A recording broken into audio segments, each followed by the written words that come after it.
am recording. So what we're going to be doing today is learning how to take derivatives of these functions of multiple variables. Okay, and it's a pretty straightforward extension of what you already know about taking a derivative. And don't worry, we'll do a little mini review just to kind of jog your memory about that. I can also put in some review material into the course just so you have a handy reference of derivative rules and all that stuff. Okay, so I'm going to begin by sharing my browser. Okay, and again, just give me a minute, everything to clear out of the way. Okay, here's our course, and we're currently in week 14, as you can see. And we introduced functions of multiple variables the last time. And what we're going to be talking today about is partial derivatives. That's the terminology for taking derivatives of functions that have more than one input variable. There are partial derivatives because they tell you only about the rate of change of the function in one direction. Okay, if you think about it, you've always taken, say, if you've got f of x, function of one variable, your derivative f prime of x tells you how the function's output is changing with respect to x. In other words, for every step you take in the x direction, what's happening to y? When you take a partial derivative, though, say it's a function z of x and y, okay, your derivative with respect to x is saying how is z changing as you move in the x direction, okay, and the partial derivative with respect to y is saying how fast is z changing when you move in the y direction. And again, if you envision z like a surface with hills and valleys in it, okay, and remember the xy plane is on the floor, you can easily imagine, oh, I'm going up a mountain if I move in the x direction, but I'm going over a cliff if I move in the y direction, okay? So that's pretty much, you know, a graphical idea of what partial derivatives are. And we'll talk about that more as we move into the lesson for today. Okay, the lesson for today has a lot of sheets associated with it. Like if you look at partial derivative notes, there's a lot of stuff in here, but not to worry. I'm going to hit the highlights as we go along. Okay, we're going to spend the first part of the class looking at the method for doing partial derivatives as well as the notation because it's slightly different. And then we're going to talk a little bit about applications, like how would I use this in a business setting? Okay, so I'm going to be starting by opening up partial derivatives notes. And just to, so you're not surprised by it, I put in a sheet at the beginning that talks about like a derivative review. Okay, so give me a moment to get that started and I'll share it with you.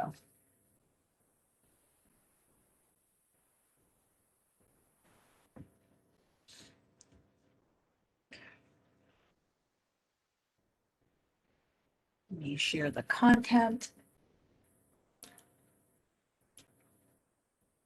Okay, so everybody should be seeing like a sheet of paper that says derivative review. Okay, and as always, if you've got comments or questions, something not clear, you can always unmute yourself, okay, or you can always type it in the chat. I have the chat open so I can see your comments as we go along. Okay, so you might remember taking a derivative is finding the instantaneous rate of change of a function. Now you can do this in two ways, right? You can evaluate the derivative at a particular x value.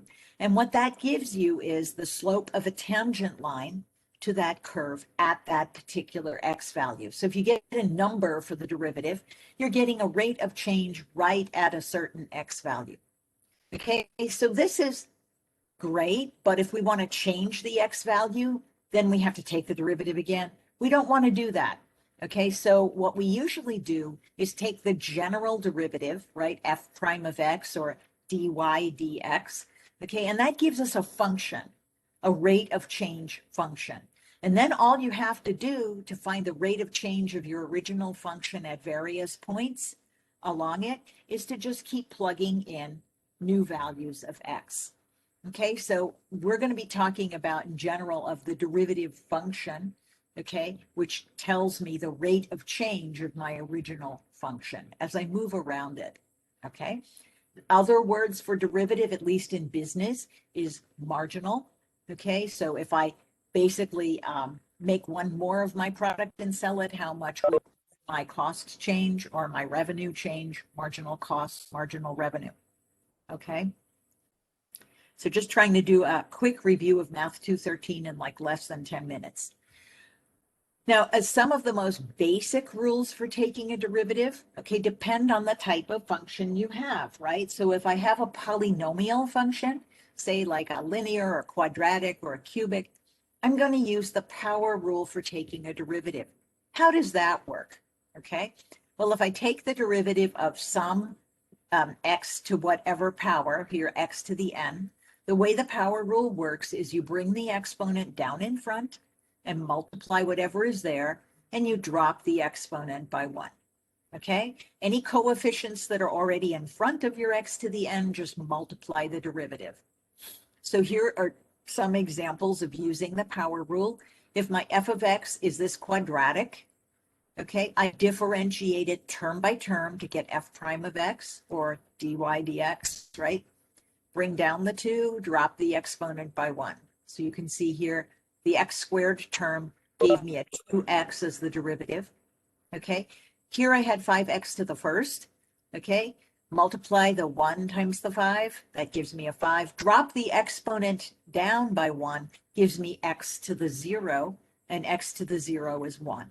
Okay, so you can see here, my quadratic term became a linear term in the derivative, and my linear term became a constant term. When you differentiate constants, you get a 0, because again, you're finding a rate of change and constants don't change. Okay, so you usually wind up with one less term as long as your original function had a constant term. Okay, so everybody okay with that?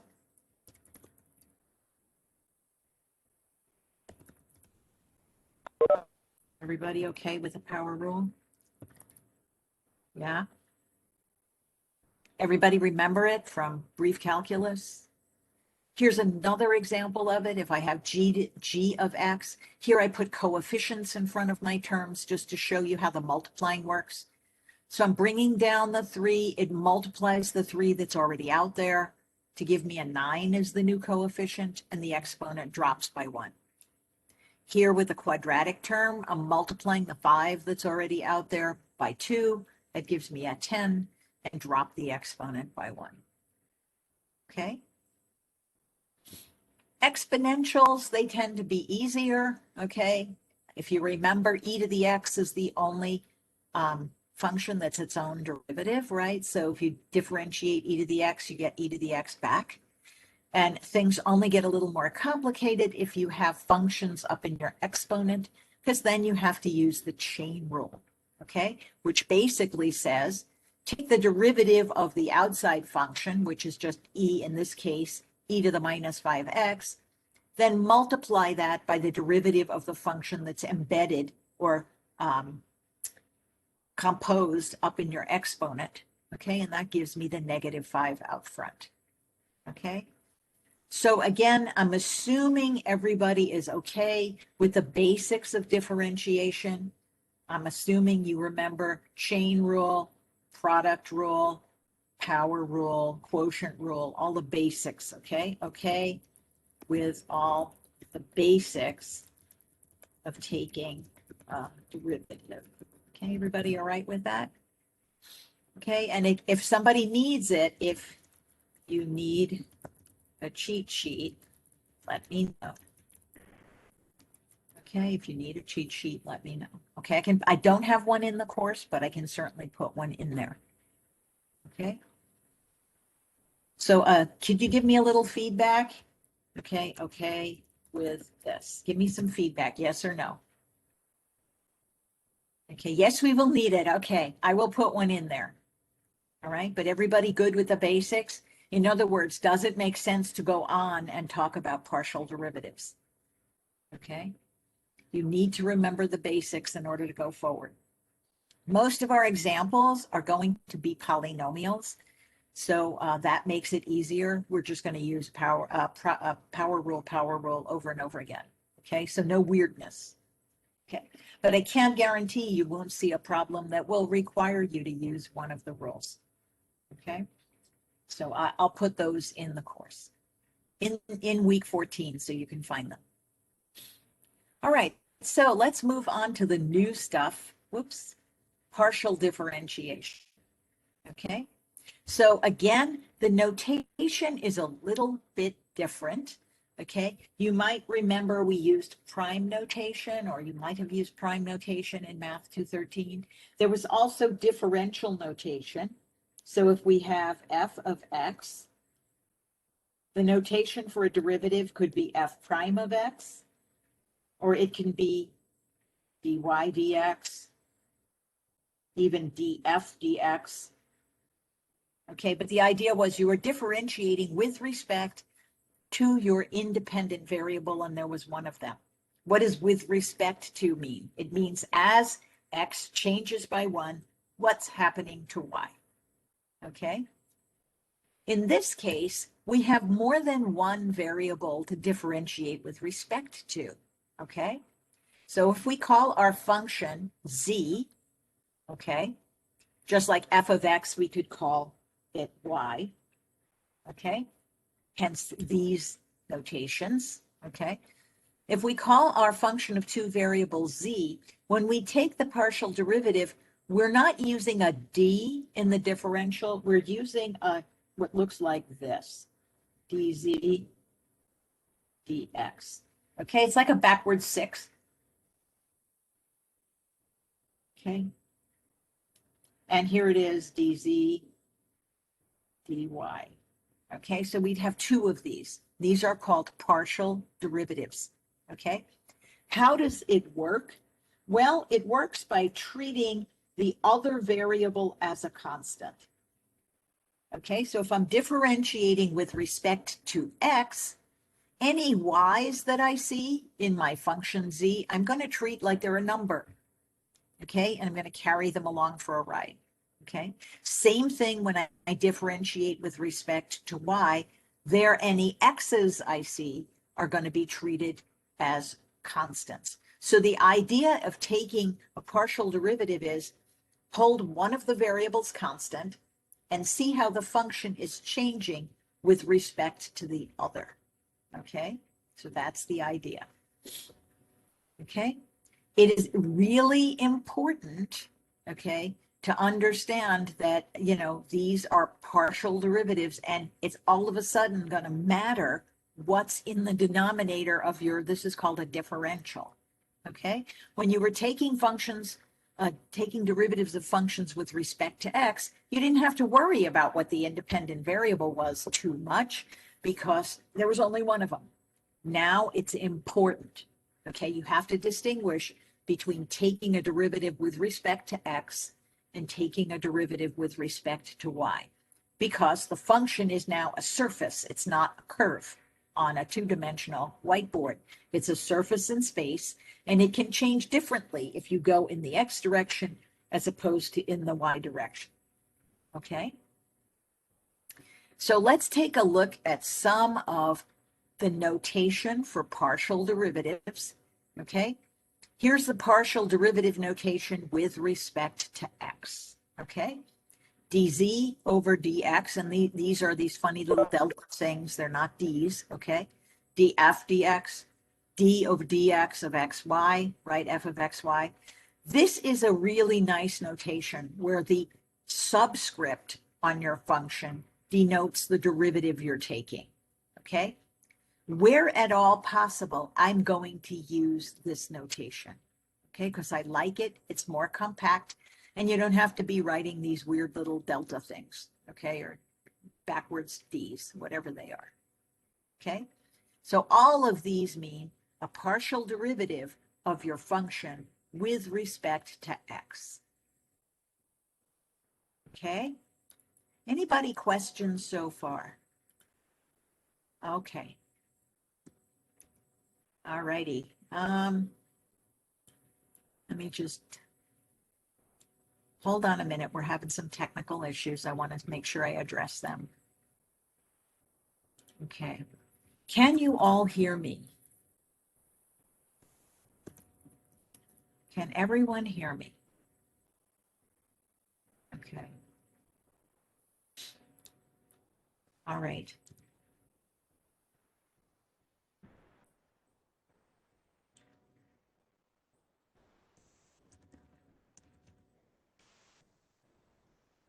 Okay. Again, just checking.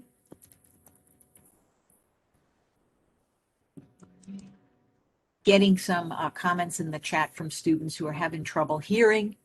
Okay, so please, again, comment right away if you're having trouble hearing.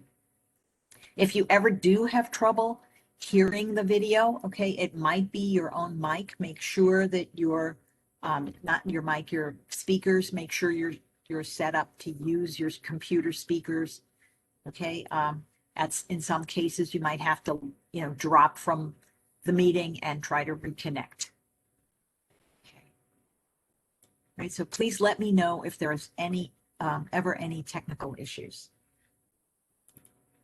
Okay. Okay, so then here are the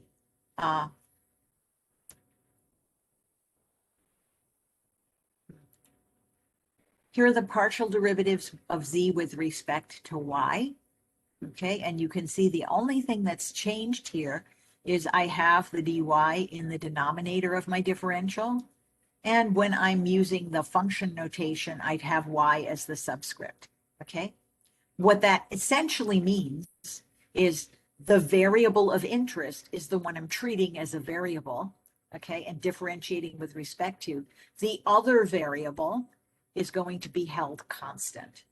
Okay, so let's take a look at some examples, right? So here's a function of two variables, okay, z, and you can see there are terms with mixed x and y's, okay?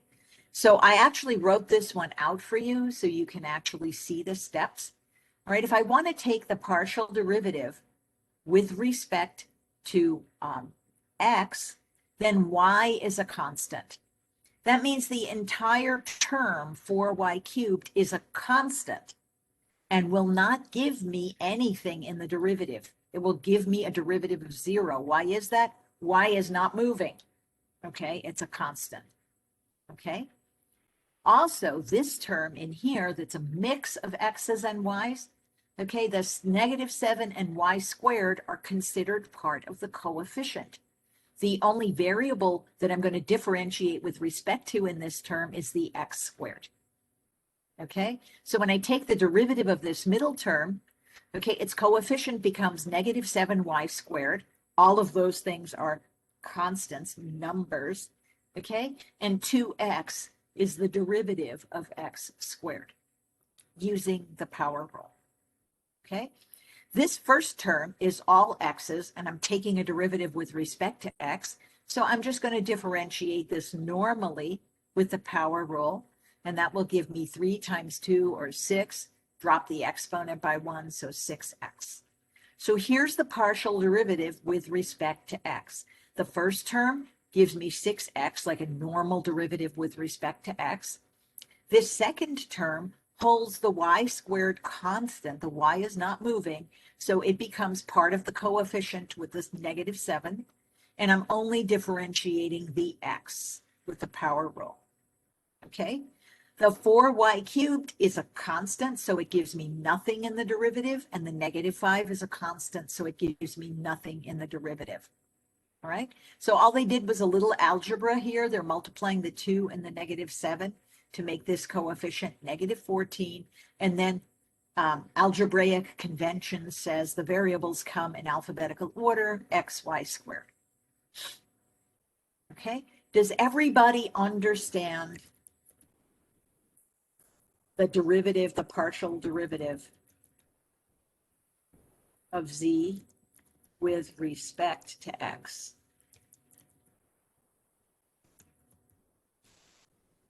Okay, I need some feedback. Everybody understand this?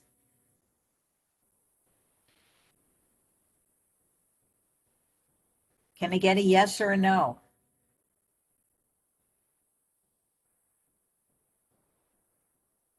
Everybody get the bit about holding y as constant? Okay. I have 13 of you on. Give me some more responses, folks. I've gotten only 2 so far. Okay, 3, 4, good. Okay. Again, your feedback lets me know whether I should keep going or whether I should re-explain. Okay. It's kind of hard to do it in an live online scenario. I mean, if we were actually in a classroom together, I could just look at your face and understand whether or not you're getting it. Okay. So, okay, I'm assuming you're good to keep going. Now, the hardest thing about partial derivatives is changing your frame of reference. Okay, so we just differentiated this function z with respect to x. And now what we have to do is turn around and do exactly the opposite. We have to treat y like it's the variable of interest and make believe x is a constant. Okay, so it's really important to keep track of what you're doing. Okay, because you've got 2 independent variables. Okay, so I'm looking at the same function z, and now I'm holding x constant. So this first term is a product of constants. So it will give me nothing in the derivative. It will give me a 0 because x now is not moving. All right, also in the second term, negative 7x squared is just the coefficient. It's not a variable. It's not changing. The only part of this that I'm going to differentiate is the y squared, which will give me a 2y as the derivative. And also here, this is a y term. If I'm differentiating with respect to y, I just use the power rule normally. 3 times 4 is 12. Drop the exponent by 1. I'm going to get 12x squared here. This is also a constant term, so it will give me a 0 derivative. So if you look down here, you can see the partial derivative with respect to y, okay? So first term gives me a 0. It doesn't show up here, okay? Then this term, the negative 7x squared, is constant, so it's just coming along as the coefficient. The 2y is the derivative of the y squared with respect to y. And this last term gives me the 12y squared. A little bit of algebra, multiplying negative 7 and 2 makes this leading coefficient negative 14. And then x squared y, the variables follow. Okay, so are we okay with the partial derivative of z with respect to y? Okay, are you all right with how that switched? Good with that? Okay. So again, you can see it's difficult to kind of change your perspective, but as long as you pay attention to either what's in the denominator of your differential, that'll tell you which variable are you interested in differentiating with respect to, or if you're using this notation, it's going to be the variable in the subscript. That's your variable of interest. Okay, so if everybody is good with this, here's one for you to try. All right, here's a function, okay, z, and it's a function of x and y. Okay, you find the partial derivative of z with respect to x and y.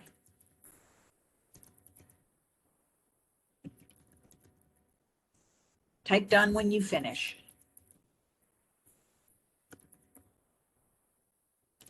Okay, I'm looking at this function up here.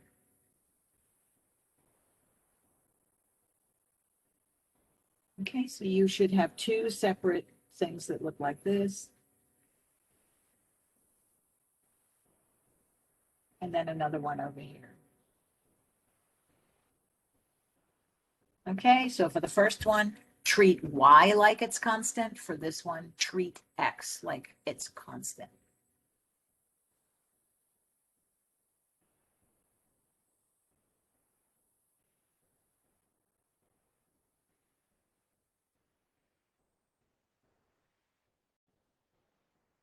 Please actually give it a try, folks. This is the sort of thing it's better to ask questions about.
Okay, we'll take another minute or so.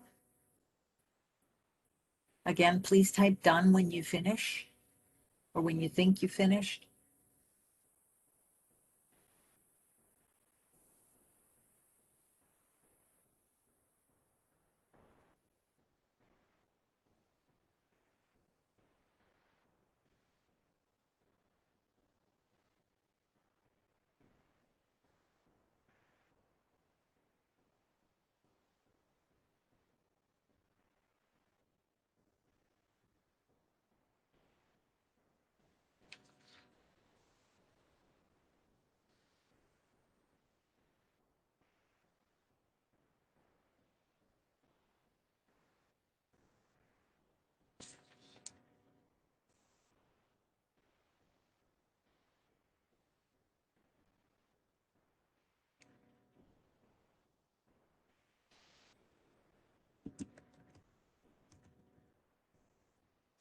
Okay, I'm not seeing any more dones in the chat, so I'm asking, are you stuck? Are you stuck?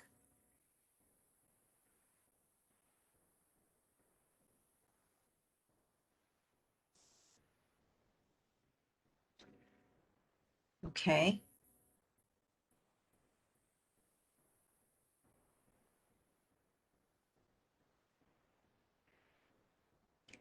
All right, everybody. Let's come together.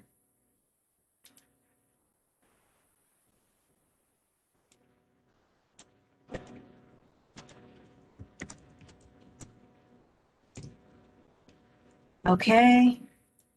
And let's give it a shot together. Okay, I know some of you are probably still working on it, and some of you are probably stuck. So let's take a look.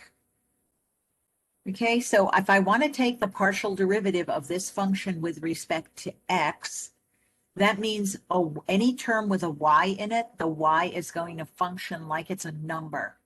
Okay, so this term I'm going to differentiate normally because it's just x's. In this term, the 4y squared is going to function like it's a coefficient in front of x squared. And the only thing I'm going to differentiate is the x squared. In this term, the 5 and the y to the fourth are constants, right? I'm holding y constant.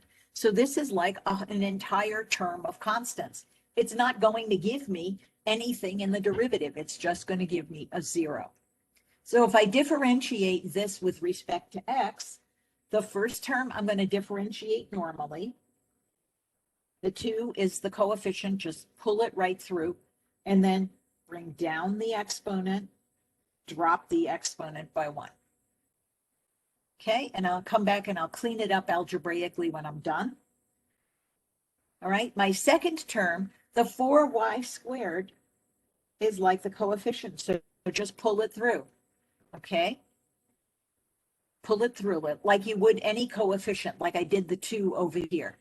Okay, just pull it through and it's going to multiply whatever derivative you take. Right? The only thing I'm going to differentiate here is x squared. To do that, I'm going to bring down the exponent, drop the exponent by 1.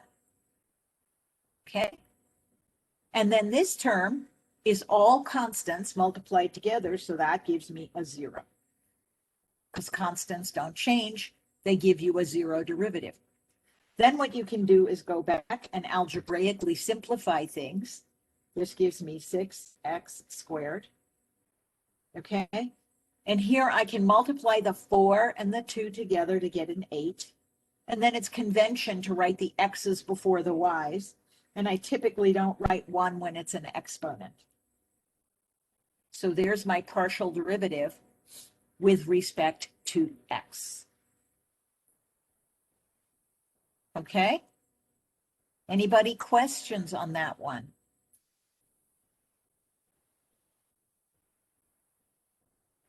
Okay, and now to do it with respect to y, again, I have to switch my frame of reference, and now x is the variable that's constant. So this first term is going to give me a 0 in the derivative when I differentiate with respect to y, because it's not changing. Here in the second term, the 4x squared is the coefficient, because I'm treating x like it's a number. The only derivative is with respect to y, so I'm only going to differentiate y squared. This term has no x's in it, so I'm just going to differentiate normally using the power rule. Okay, so again, first term, all constants, it gives me a 0. The second term, the 4x squared, is a coefficient, and I'm just going to differentiate the y, so that bring down the 2, drop the exponent by 1. Okay, the last term is all y's, so I'm going to leave the coefficient out in front, bring down my exponent, drop my exponent by 1. That's the power rule. Everybody okay with that?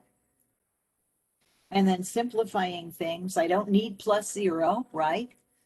For the second term, I'm going to multiply the 4 and the 2, okay, and that's going to give me 8 x squared y. Don't usually write 1 as an exponent.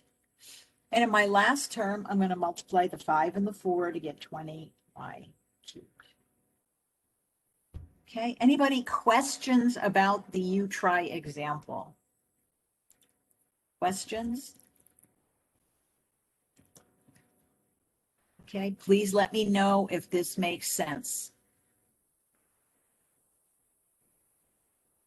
No questions? Anybody else got questions? You are going to have to do this in the homework and on the final exam. So please, please ask if you have questions.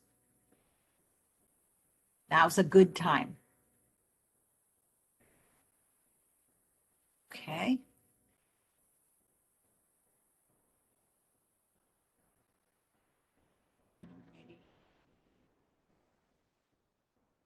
Okay, this next section just summarizes the power rule. Okay, and it can be extended to for use with partial derivatives. Okay, this is an example of, let me just illustrate, if we have this function f of x, y, you can see that I have an expression inside parentheses. So this is an example of a composition. It's a polynomial inside of a polynomial. So I need to use the chain rule. Okay, if you remember the chain rule says take the derivative of the outer function and then take the derivative of the inner function. Okay, so here are two examples of differentiating with respect to x. In both cases, notice the derivative of the outer function is the same. You're bringing down the 2, that's the exponent on the parentheses in front. You're leaving what's inside alone. And then you have to differentiate with respect to the correct variable, okay, of the inside function, okay? So here's the outer function, derivative of the outer function. Here's the derivative of the inner function, okay? And that's where the difference shows up, depending on whether you're differentiating with respect to x or y. Okay, notice if I differentiate this inner function with respect to x, I get 2x. The y squared is a constant. It gives me nothing in that derivative. If I differentiate the inner function with respect to y, though, I get negative 2y, and I get nothing from the x squared term. Okay, then all they bothered to do was simplify. Okay, as far as I'm concerned, you don't need to do this unless you're going to use the derivative for something else. Okay, but does everybody understand this chain rule example? And again, I'm just trying to make sure everybody remembers you've heard of the chain rule and when it's used. Okay. Again, I'm assuming everybody completed a brief calculus course. If that isn't true for you, please let me know, or at least got through the derivative part of a brief calculus course. Okay. All right. I am going to skip the next section on the quotient rule because it is not that commonly used. Okay. I'll just show you what this looks like. Okay. Just to remind you what the quotient rule looks like. When you take the derivative of a quotient like this, okay, basically you start out with your denominator function times the derivative of the numerator function minus the numerator function times the derivative of the denominator function. And the whole thing goes over the denominator function squared. Okay, this can be extended to partial derivatives. You just need to pay attention to which function is the variable you're differentiating with respect to and treat the other one like a constant. Okay, quotient rules are not that common in what we're going to do. So I would rather spend the time that we have talking about what partial derivatives actually mean. Okay, so I'm going to move on to the next page. Okay. So let's take a look at this, okay? I'm going to evaluate the partial derivative of this function with respect to x at a particular point in space. Remember, this function is a surface in space, okay? It has an x, a y, and a z axis, okay? Where z is, think of x and y as the floor, right? And so you're deciding which direction to move on the floor, either left, right, or up, down. And then you have above the floor is your z-axis. So here, what we're going to do is we're going to take the partial derivative with respect to x of this function. Okay, so I'm going to basically get something out of this term. I'm going to differentiate it normally. Here, I'm treating the y as if it's part of the coefficient, and this is a constant terms. So I'm not going to get anything from that. So let's take the derivative with respect to x. Okay. So basically, I get 2x from the first term. Okay, when I differentiate the second term, 2y is my coefficient. And then I have x to the first. When I differentiate x to the first, okay, I'm going to bring down the 1 and then drop the exponent by 1. Okay? And then this last term is all y's, which are all constants, so that gives me a 0 in the derivative. If I simplify this, first term's 2x. Okay, you have to remember rules of exponents. X to the 0 is 1. Anything to the 0 is 1. Okay, so this is 2y times 1 times 1. So 2y, and again, I don't need to add the 0. Now, if I want to evaluate this at the point, right, 1, 2, 4, okay, I'm basically going to plug in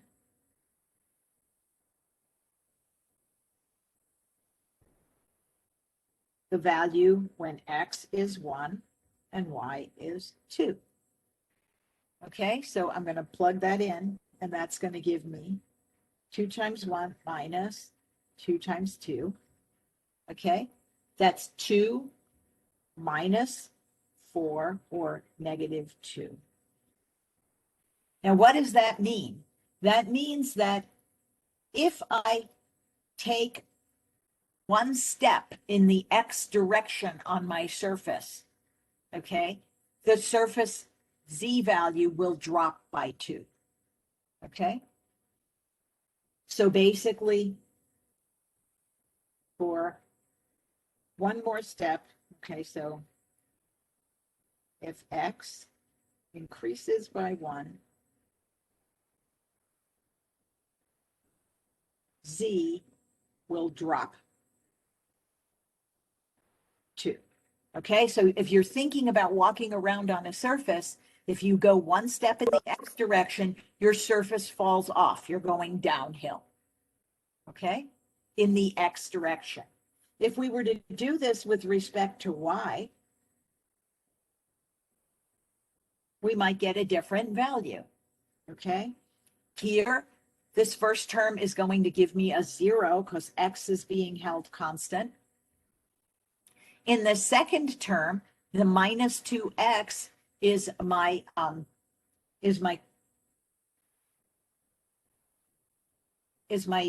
coefficient. Okay, so I just get the minus 2x. When I differentiate the y, okay, I get y to the 0.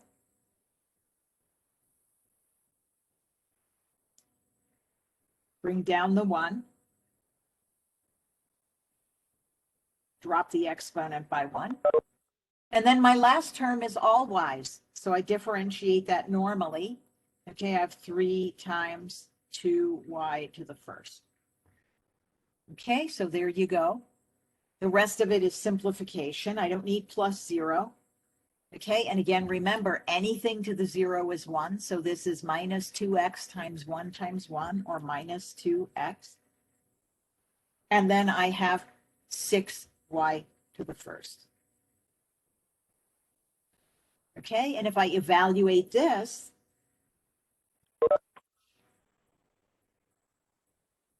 when x is 1 and y is 2, I get something different. So I'm plugging in 1 for x and 2 for y. Okay, so this is minus 2 plus 12. That's positive 10. Okay, and what that means is if y increases by 1, z increases by 10.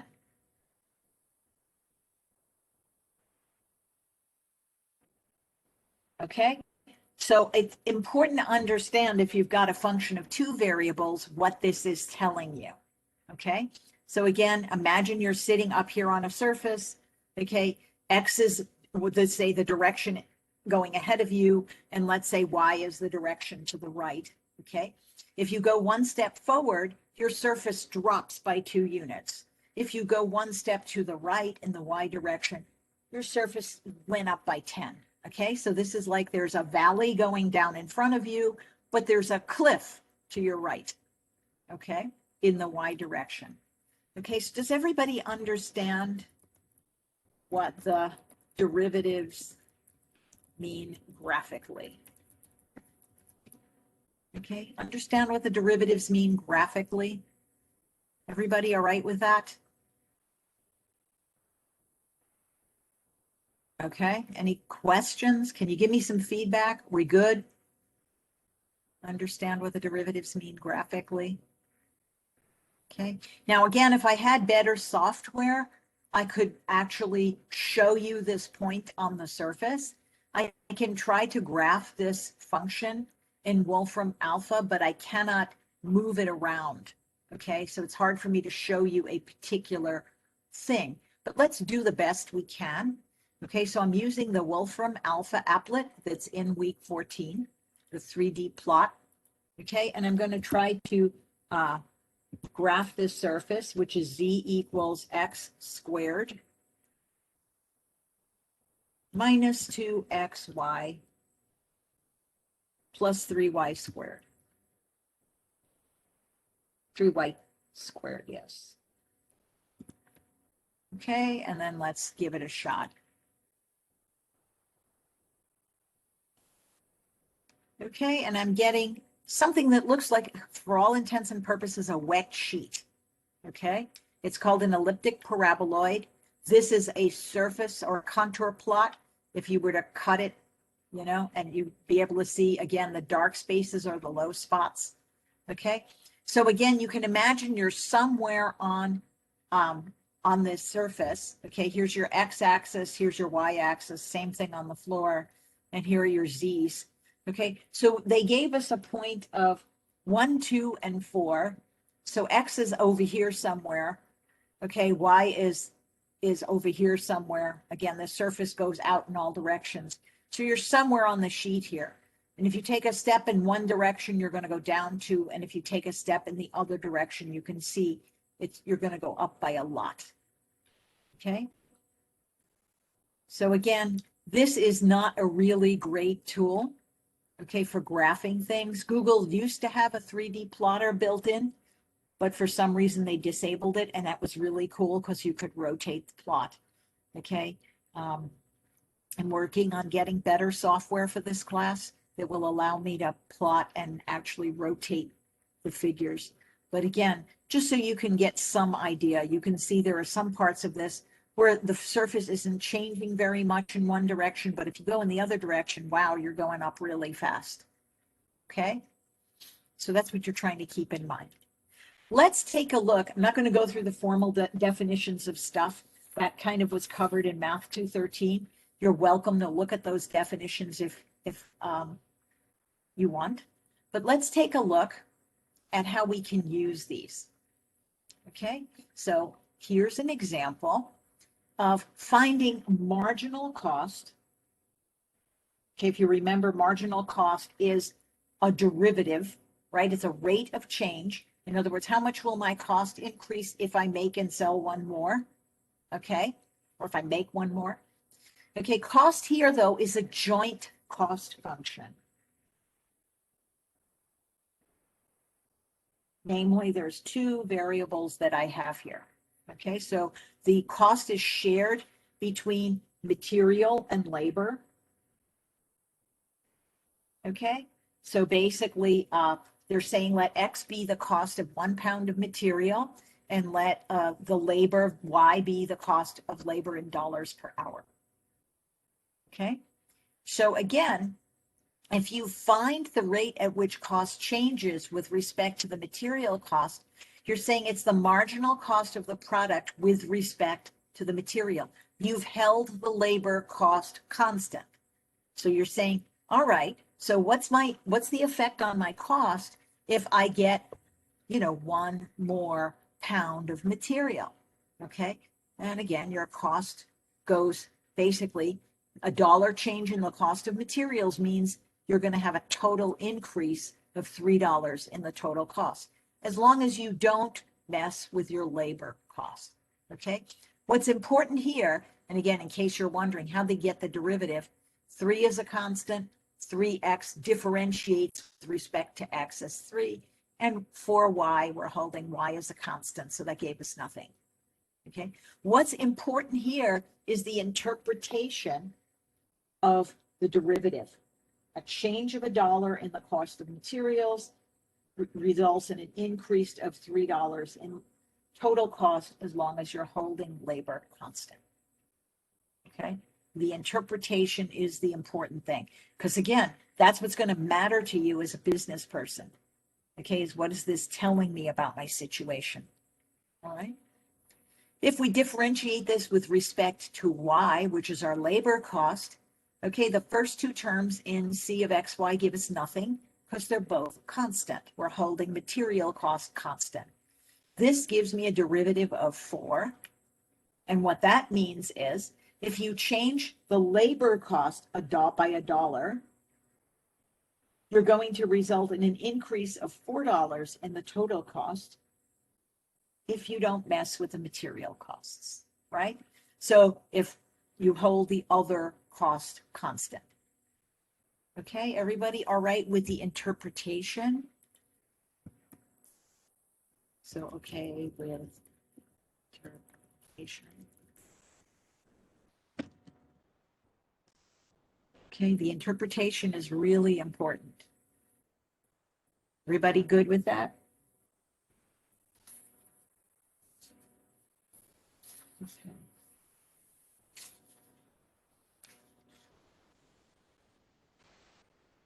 Yes. Now, although in business, most of the functions you're going to be looking at will have only two input variables. This concept of multiple variables can be generalized. Okay, I'm not going to spend a lot of time on this because it's not that important, but I want you to be able to generalize the idea just in case you ever run into a function with more than two inputs. Now, these can't be visualized. I can't even use Wolfram Alpha to graph these because, well, we live in a three-dimensional world. Okay, so this would require a four-dimensional way to graph, and there's really no way to do that with software. Okay, so you have your output value, okay, as well as these three inputs. Okay, so I might call this function W as G of X, Y, and Z are my inputs. So I'd have ordered four tuples. Okay, so they'd have four values. The last one would be the value of G. Okay, so again, what you have to do, okay, here, if you're differentiating with respect to X, notice you're holding all the other variables as constants.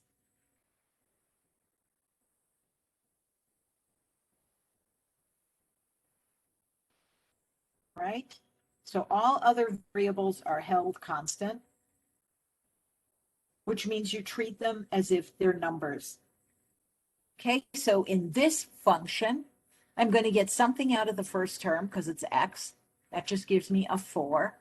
This is going to give me 2 times 2x or 4x. This term gives me nothing because it only has a y in it. There's no x in this term, right? So any terms that don't have your variable of interest give you a 0 in the partial derivative. Here, the y is a coefficient. It's being held constant. When I differentiate negative x, I get -1. So this gives me a -1y. And then z is not my variable of interest, so it's a constant. It gives me nothing in the derivative. Okay, so both, in this case, both x and y are held constant. Y and z are held constant, and I differentiate with respect to x. If you want to hold x and z constant and differentiate with respect to y, your first two terms give you nothing because x is a constant. Here's your term with a y in it. You differentiate that, you get 3 times 1y to the 0, or just 3. This term will also give you something because it has a y in it, but your negative x is your coefficient. When you differentiate the y, you get 1y to the 0, which is just 1. So this becomes a negative x. And again, z gives you nothing. We're holding it constant. Okay, so again, notice I've gotten a partial derivative with respect to x, a partial derivative with respect to y, and I can get a third one because I have 3 input variables. So this gives me a partial derivative with respect to z. The only term in here with a z in it is the last one, and that differentiates as 2z. All of the other terms are treated as constants because we're holding x and y constants. Okay, and this can be extended to functions of 4 variables and so forth. What you want to remember is there are as many first derivatives as there are variables. First partial derivatives as there are input variables. Okay, everybody good with that? So again, here I had 3 input variables, and so I got 3 partial derivatives. Okay, there's an example with 4 partial derivatives that you can try in the notes. Okay, and when I upload my notes, I will have all the examples worked out.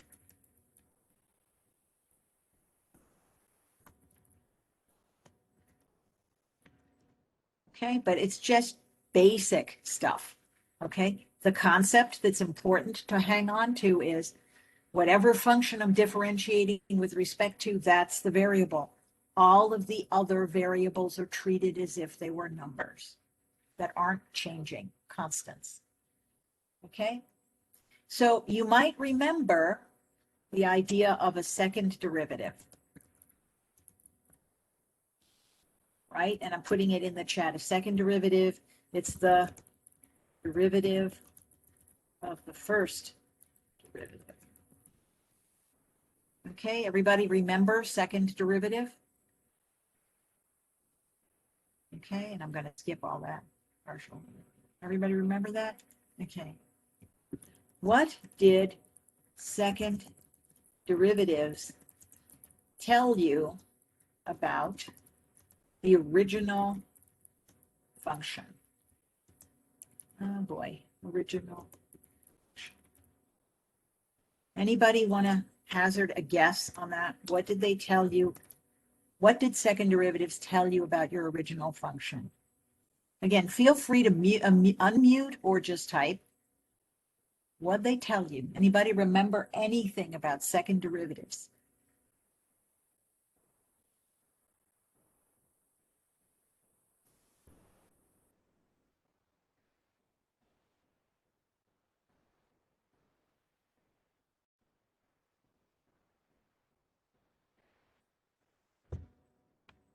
Okay, we can wait a bit if you're still thinking.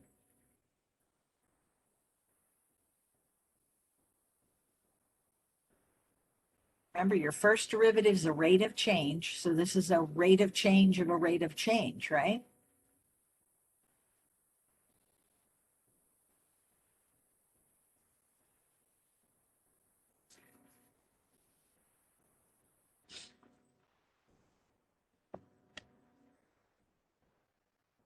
Okay, great. Good for you. Concave up or concave down. Okay, since it's a rate of change of a rate of change, they can tell you how fast the original function is changing. Concavity.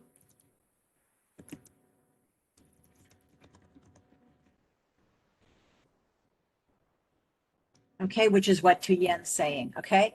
So rate of change of a rate of change, okay, is basically acceleration. Okay, so here's an example. Okay, if I have a function here that looks like this, okay, going like this, you can say it's increasing and speeding up, okay? Basically, it's getting faster, right? It's increasing faster.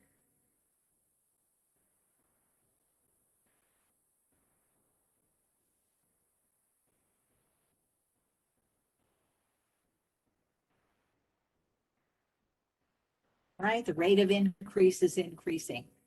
Okay, you would call that a concave up function. Concave up. Okay, here's another increasing function. Okay, so this function is increasing, but this one's concave down. Okay, so the rate of increase is decreasing.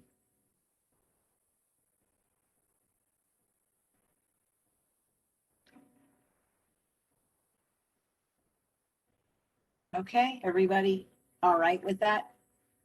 Okay, so you can think of this as, imagine a car accelerating off a stop line. It's getting faster and faster. Here's a car coming to a stop at a stoplight, right? And it's slowing down. Okay. It's increasing in speed, but slower and slower. Okay, it's like, yeah, never mind. Okay, you get the general idea. Increasing at a slower rate. Okay, bad example. All right, so everybody remember this with concave up, concave down. We're going to use second partial derivatives to be able to determine concavity. Okay, so there is a variation on the concavity test for functions of two variables. Okay, there's a variation on the concavity test.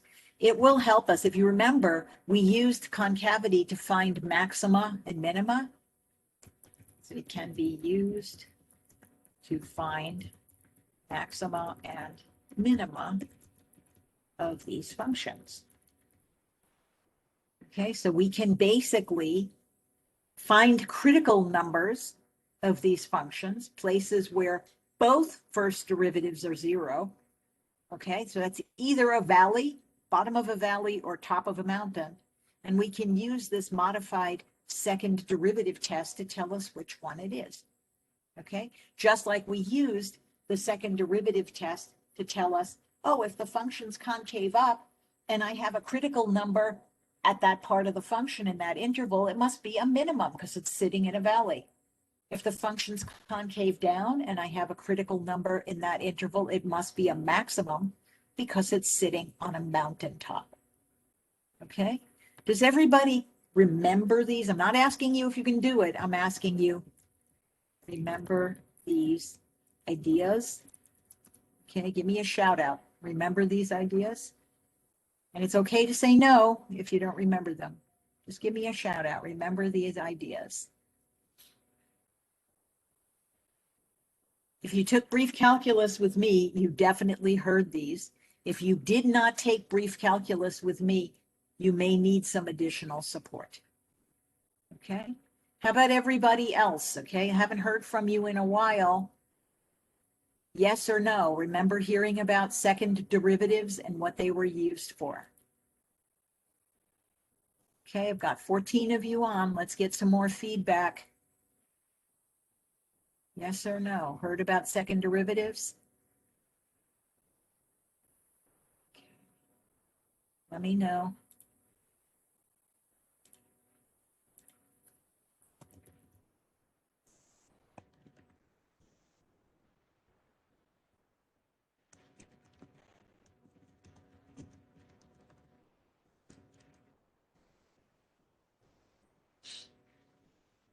Okay.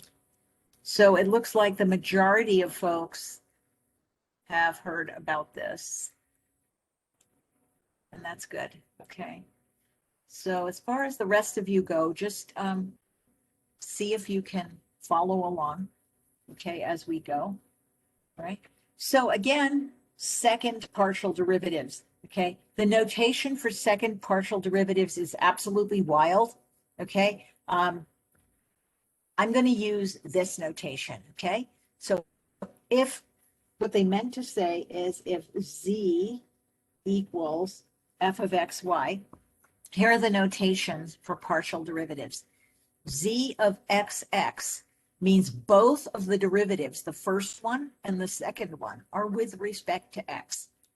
The differential notation gets totally out of hand here. Okay, so I will not use that here. Okay. This zyy, z sub yy, means both derivatives, the first one and the second one, are with respect to y. So you're going to differentiate the function with respect to y, then differentiate the derivative, partial derivative, with respect to y again. Okay? Now, needless to say, you can also switch things up. These are called mixed partials. Okay, mixed.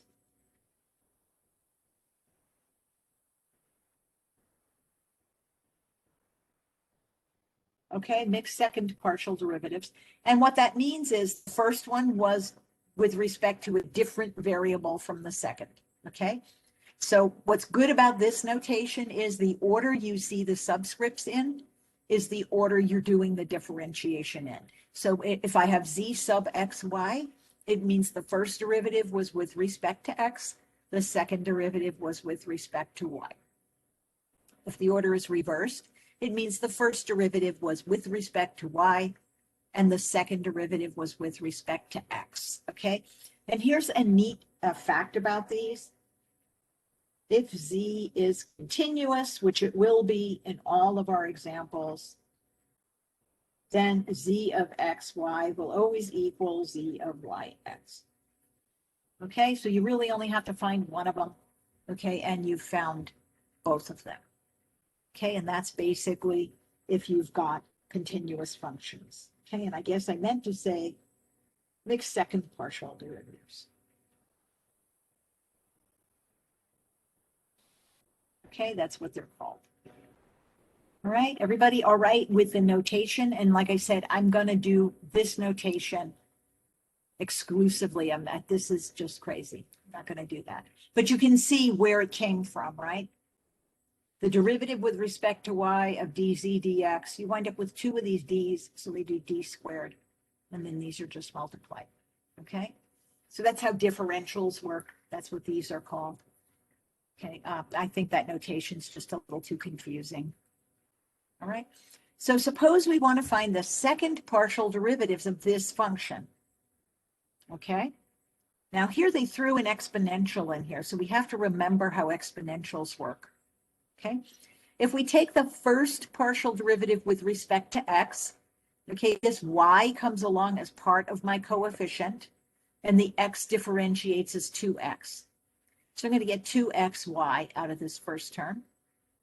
If I differentiate this as if it were e to some number y times x, okay, how does that differentiate? Well, I'm going to get e to the xy, but the y is going to come down as if it's a coefficient using the chain rule, okay? This is like differentiating e to the 5x, and you get 5e to the 5x. Same idea. Right? If you take the first partial derivative with respect to y, okay, here the x squared comes down as a coefficient, and this y becomes a 1. Likewise, when you differentiate the exponential, now y is your variable in the exponent, and x is as if it's a coefficient up there. So you're going to get e to the xy with an x in front using the chain rule. Okay, so both these terms use the chain.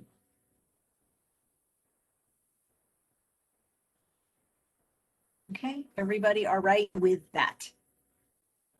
Okay, so now once you have those two, all you need to do is differentiate them again. Okay, so I'm going to put them at the top here so you can see. Okay, so let me just copy my derivatives again. So to start with z sub x, that was 2xy plus ye to the xy. That was my first partial with respect to x. If I want to differentiate this again with respect to x, okay, this term has an x in it. The 2y comes along as a coefficient, and the x to the first is going to become an x to the 0, which is a 1. If I differentiate this again with respect to x, okay, this is like a coefficient out in front. When I differentiate this again with respect to x, it's going to generate another y out in front. That's where the y squared comes from. So this is another application of the chain rule.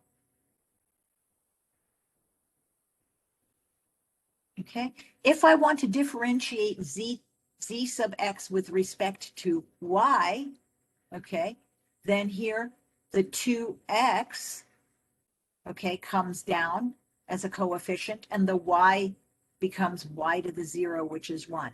Now this gives you an interesting situation.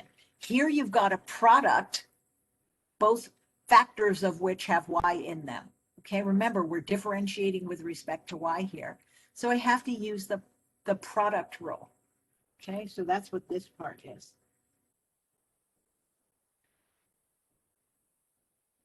Okay, and again, if I want to think of it like this, I could say u equals y, v equals e to the xy, where y is the variable of interest. U prime gives me a 1. V prime with respect to y is going to give me x e to the x y. Okay, the x is treated like it's a constant. Okay, and then you have the product rule. If you think about it, you can think of it as u prime times v plus, hold on,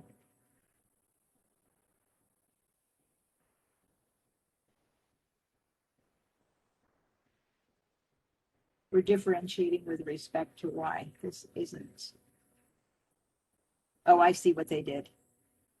Okay, so this would be u times v prime, and then they're doing some machinations here.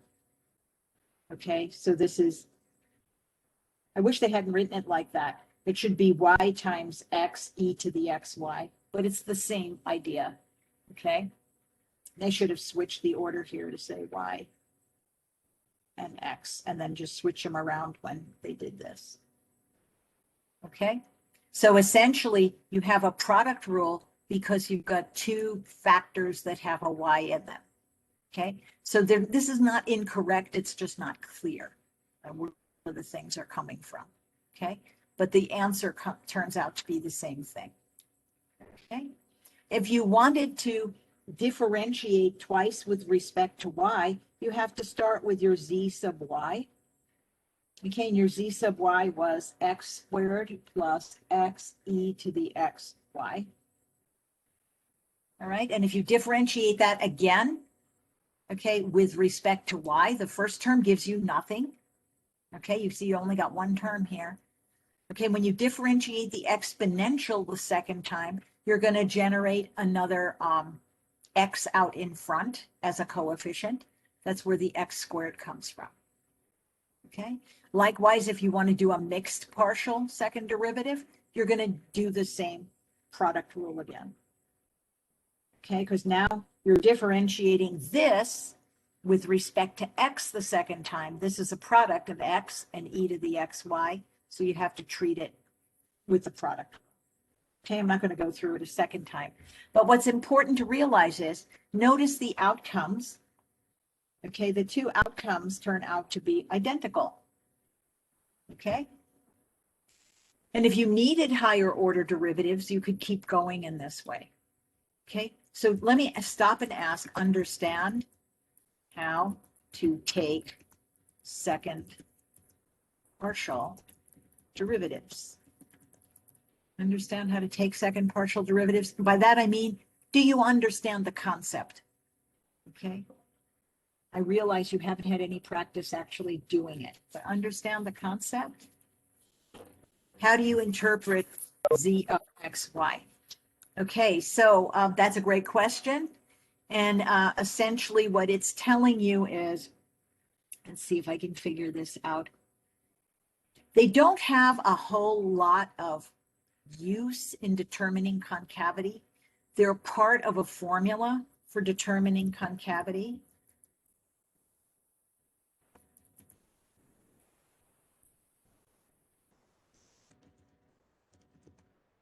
Okay, so they're part of a formula for determining concavity of Z.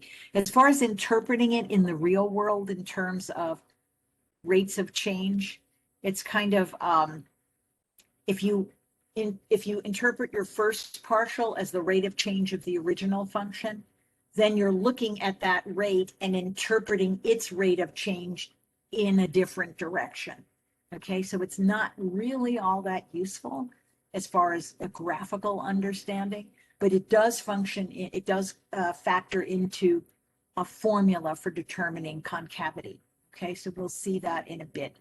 I'll see if I can get a clearer explanation of that, or maybe even better, a three-dimensional rendering of what it shows. Okay, so I'll work on that.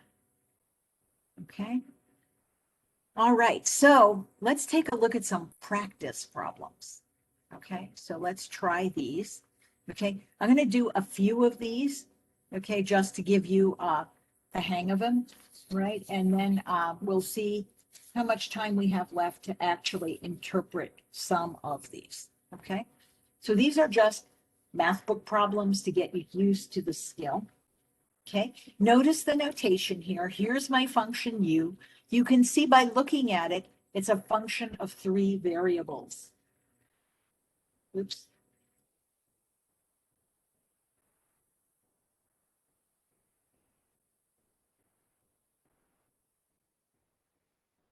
I guess I should write it like this. U is a function of x, y, and z. Okay, everybody can see that because you see an x, y, and z. So it's got three first partial derivatives. And I'm going to take them by holding everything except the variable in the subscript constant. Okay, so my first partial is with respect to x. Okay, so I'm differentiating only the terms with x in them. Well, all three terms have an x, so I'm going to get three terms in my derivative. Okay, so the first term is a normal derivative, 2x. In the second derivative, for 3y is a coefficient. And then when I differentiate the x, I'm going to get a 1, right? X to the 0 is 1. Okay, and in my last term, the z is a constant, so that's coefficient. And then I'm going to differentiate the x, which is going to give me a 1. So this gives me 2x plus 3y plus z. Okay, so again, a quick way to tell how many terms your first derivative should have in it is look quickly at your function. Is your variable of interest in each of the terms? Okay, if it is, that's how many terms you're going to get in your derivative. Okay, so if I differentiate with respect to y, the only term I got to look at is the one with the y in it. Okay, this gives me a 0, that gives me a 0, because I'm holding x and z constant. So here, I'm differentiating with respect to y. 3x is a coefficient, and then the y gets differentiated into a 1. So this gives me a 3. Okay. The last one, if I'm differentiating with respect to z, the only term with a z in it is the last one. So these first two terms will not give me anything in the derivative. Okay. When I differentiate the last term, x is a coefficient, and the derivative of z gives me a 1. So this just gives me x. So here are my three first partial derivatives, u sub x, u sub y, u sub z. Okay, and these would tell me rates of change, okay, with respect to x, y, and z. In other words, if I increase x by 1, what happens to u? If I increase y by 1, what happens to u? If I increase z by 1, what happens to u? Okay. Okay, here, z is a function of x and y. Okay, so I have a function of two variables, and it's asking me for second partial derivatives. Okay, notice the two subscripts, so you notice these are second partials. So you need the first ones. Okay, so you need the first derivatives to do this. Okay, so here's the way I'm going to start. I'm going to start with z sub x and z sub y. The easiest way to do second derivatives is to do them underneath. Okay, so first I'm going to differentiate with respect to x. The only term that gives me anything is this first term. It's the only term with an x. Okay, if I differentiate with respect to y, I'm going to get something out of the two middle terms because they have y's in them.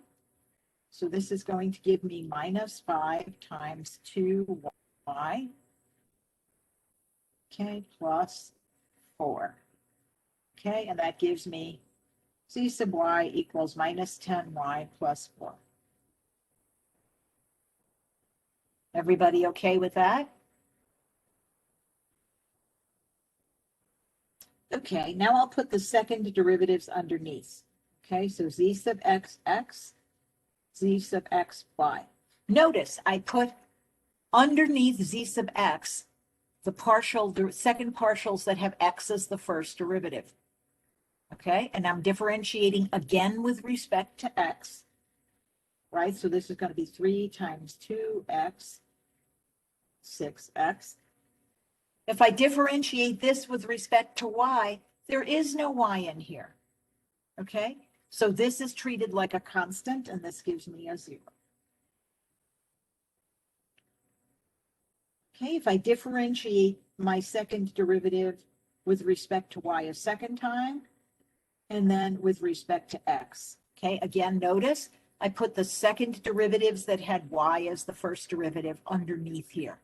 Okay, that way I'm sure I'm looking back at the right thing when I take the derivative the second time. Okay. All righty. Well, if I differentiate with respect to y again, okay, I'm going to get the negative 10, and then the y differentiates into a 1. And I get nothing out of the 4. So this gives me a negative 10. And if I try to differentiate z sub y with respect to x, there's no x's in here. This is a constant, and that's a constant. So this gives me a 0. So again, you can see my second derivatives are 6x, 0, 0, and negative 10. Okay? But this is the way you want to set it up. Okay, anybody questions on these first two examples? Questions on the examples?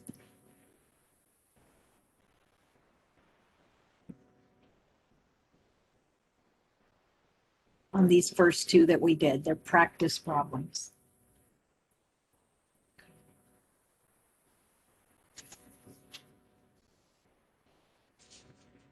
All right.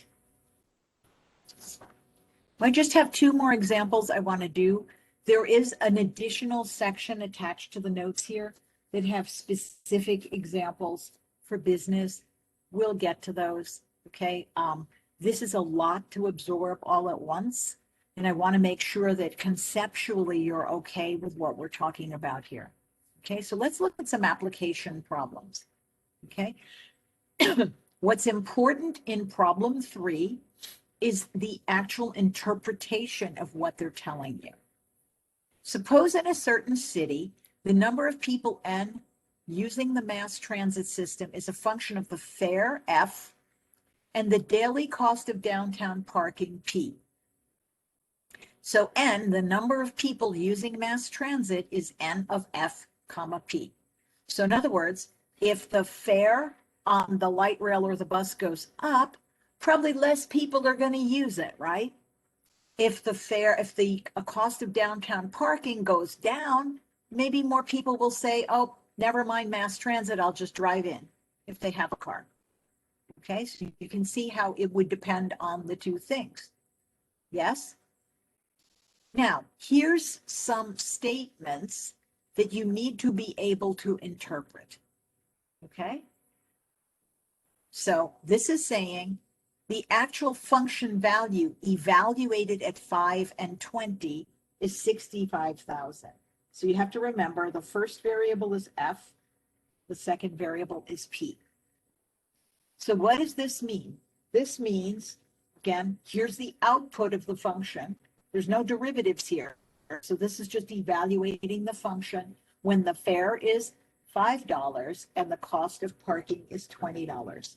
So this is saying 65,000 people take mass transit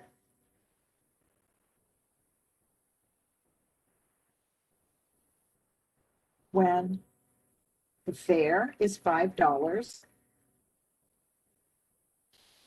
and the cost of parking is $20.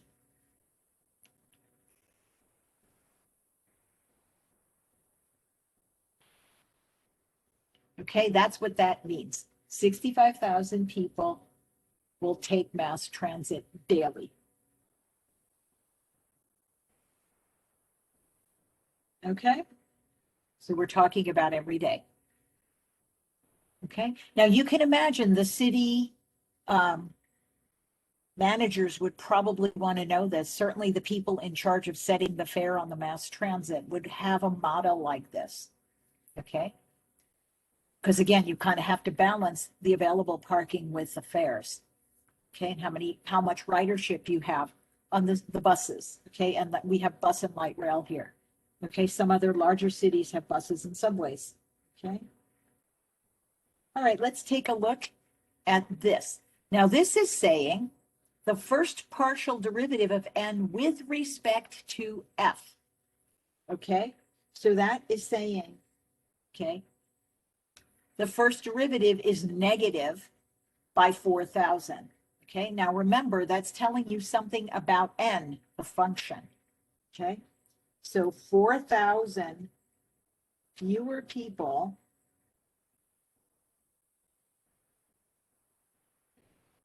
will ride mass transit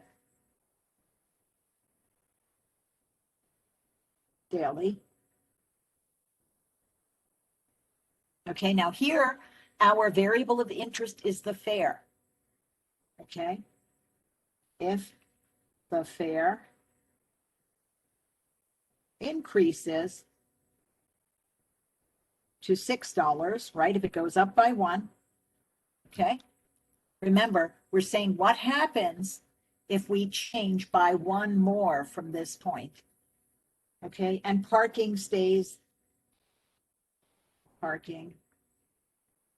is constant at $20.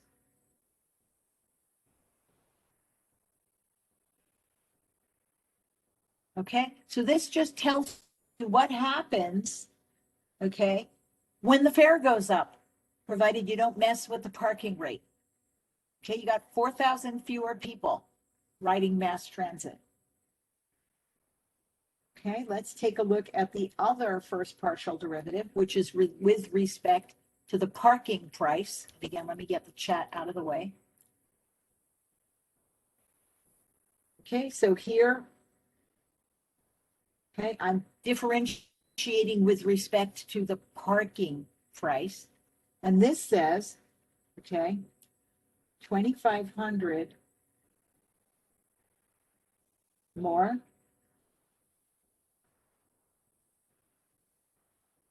people will take mass transit daily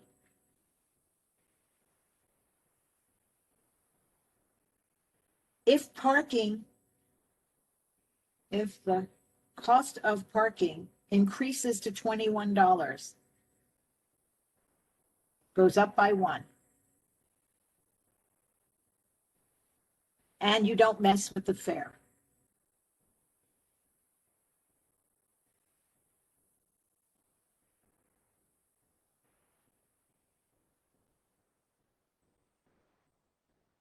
Okay.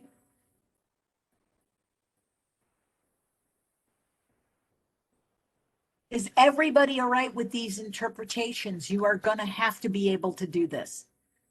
Okay, this is saying, again, if you mess with the parking, see the P in the bottom? Okay, and you hold the fare constant, this is what happens to N, which is your ridership. Okay, so what does this all tell me? It tells me at this particular price point where the fare is $5 and parking is 20, okay, people are a lot more sensitive to increases in the fare than they would be to increases in parking. Okay, so again, if you need more revenue, increase this downtown parking fee. Don't increase the transit fare. Okay. Everybody okay with the interpretation?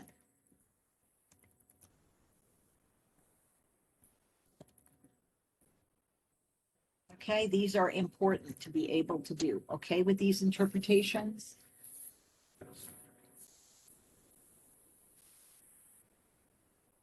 Okay. All righty. Okay, we are at the end of our period, okay? And again, I think everybody is probably pretty saturated. Let me just ask questions on the basics. Partial derivatives. Okay, and I understand that you might need to review taking derivatives. Okay, we're good? All right, I'm going to come back to the meeting. Okay, and ask folks, are there questions on anything at all that we covered?